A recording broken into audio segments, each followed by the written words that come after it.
بنی، اس نے دنیا میں جو زندگی اللہ اور اس کے رسول کے احکام کے مطابق گزاری وہ اس کے لیے ذریعہ نجات بنی۔ تو فرمایا کہ اصل کامیاب زندگی وہ ہے کہ جو دنیا میں بھی اللہ اس کو عزت عطا فرمائے اور آخرت میں بھی خداوند قدوس اس کو عزت عطا فرمائے۔ کہتے ہیں کہ کچھ جس طرح انسان کی جسمانی امراض اور عوارض لاحق ہوتے ہیں، اسی طریقے سے اس کے اندر جو ہے وہ روحانی بیماریاں ہوتی ہیں، اور ان میں سے اکثر بیماری روحانی بیماریوں میں سے سب سے بڑی بیماری کیا ہے؟ فرمایا کہ وہ حب مال ہے، مال کی محبت ہے۔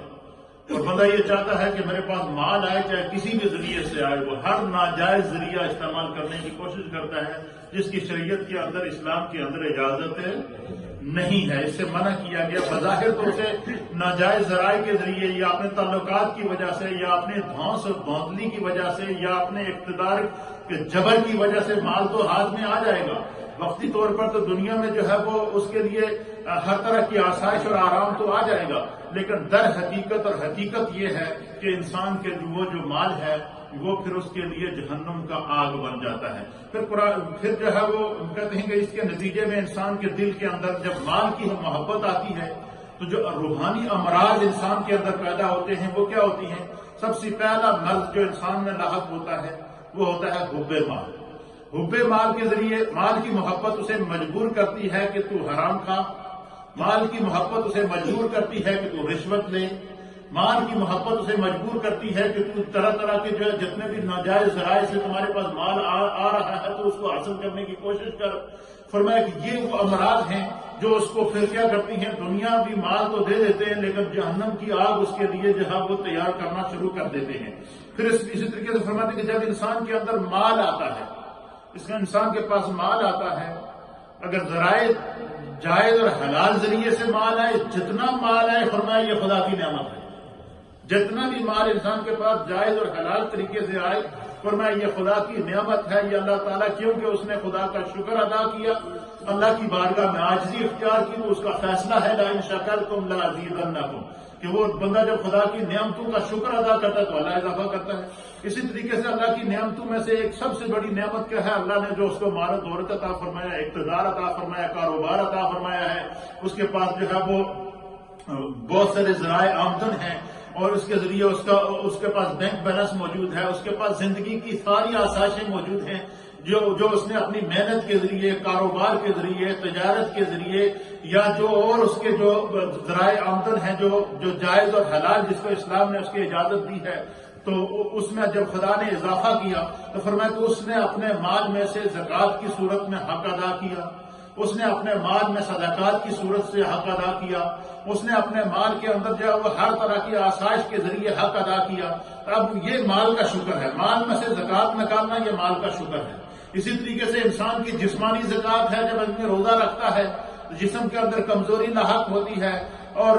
بھوک اور پیاس کی شدت کو محسوس کرتا ہے، بظاہر تو یہ ساری تکلیف دہ چیزیں ہیں، لیکن اس کا مقصود کیا ہے کہ اس روزے کے ذریعے میرا رب مجھ سے راضی ہو جائے، اللہ مجھ سے راضی ہو جائے۔ فرمایا روزے کے ذریعے اس کے جسم کی زکوٰۃ اللہ تعالیٰ ادا کرتا ہے، اسی طریقے سے مال زکوٰۃ کے ذریعے، صدقات کے ذریعے اس کے مال کی زکوٰۃ ادا کرتا ہے۔ فرمایا کہ روحانی امراض میں سے حب مال سب سے بڑی بیماری ہے۔ فرمایا کہ جب انسان کے پاس مال آتا ہے تو پھر اس کے اندر جو اس بیماری سے ایک اور بیماری جنم لیتی ہے، اور وہ بیماری کا جنم لیتی ہے، وہ بیماری یہ ہے کہ اس مال کی وجہ سے اس کے اندر تکبر آ جاتا ہے۔ کیا آ جاتا ہے؟ فرمایا تکبر آ جاتا ہے۔ جب وہ تکبر آتا ہے تو پھر تکبر کیا کرتا ہے؟ تکبر اس کو نافرمانی پر مجبور کرتا ہے، تکبر اس کو ظلم پر مجبور کرتا ہے، تکبر اس کو جو وہ ہر طرح کی گناہ کی طرف جو ہے دھکیل کر لے جاتا ہے۔ پھر اس کے اندر تیسری بیماری، مال کی وجہ سے جو انسان کے اندر تیسری بیماری آتی ہے، وہ تیسری جو روحانی بیماری ہے وہ کیا ہے؟ فرمایا اس کی مال کی ہرس اور بڑھ جاتی ہے، یعنی جتنا اس کے پاس مال اس کی ضرورت سے زیادہ آیا اور زیادہ آیا، اب اس کی ہرس بڑھ گئی کہ بھائی میرے پاس اور زیادہ مال آنا چاہیے۔ اگر وہ اس مال میں سے زکوٰۃ نکالتا ہے، صدقات ادا کرتا ہے، اس کے حقوق اور فرائض جو اللہ نے اس کے ذمہ لگائے ہیں اس کو ادا کرتا ہے، تو پھر اس کا مال جتنا بڑھے گا اتنا اس کے لیے وہ نعمت بنے گا، اس کے لیے سبب بنے گا۔ کیونکہ نبی پاک صلی اللہ علیہ وسلم کے ایسے بھی صحابہ تھے جن میں سے ایک عظیم صحابی رسول جنہیں سرکار دو عالم صلی اللہ علیہ وسلم نے دنیا میں جنت کی بشارت عطا فرمائی تھی، ان کا نام تھا حضرت سیدنا عثمان غنی رضی اللہ عنہ۔ حضرت عثمان کو غنی اس لیے کہتے ہیں کہ یہ نبی پاک کی بارگاہ کے سیف تھے، خدا نے بے شمار دولت عطا فرمائی تھی، لیکن اس دولت کے ساتھ جتنی دولت تھی اس سے کئی گنا بڑا خدا نے دل بھی عطا فرمایا، اس سے کئی گنا زیادہ خدا نے جذبہ ایثار بھی عطا فرمایا تھا، اس سے کئی گنا زیادہ اللہ تعالیٰ نے ان کے اوپر کرم کے دروازے کھول دیے تھے۔ یہی وجہ ہے کہ اللہ کے حبیب علیہ السلام نے ایک موقع پر کہا کہ اسلام کو آپ کے مال کی ضرورت ہے۔ حضرت عثمان غنی صحابہ کی مجلس لگی تھی، حضرت عثمان غنی کھڑے ہو گئے اور آپ نے عرض کیا کہ یا رسول اللہ 100 اونٹ بما پالان بما مال، تو سارے کے سارے میں اللہ کے حبیب کے قدموں میں قربان کرتا ہوں، اسلام کے نام پر دیتا ہوں۔ اسی مجلس میں سرکار نے پھر دوبارہ فرمایا ترغیب دینے کے لیے کہ اسلام کو آپ کے مال کی ضرورت ہے۔ حضرت عثمان پھر کھڑے ہو گئے، یہ نہیں کہا کہ میں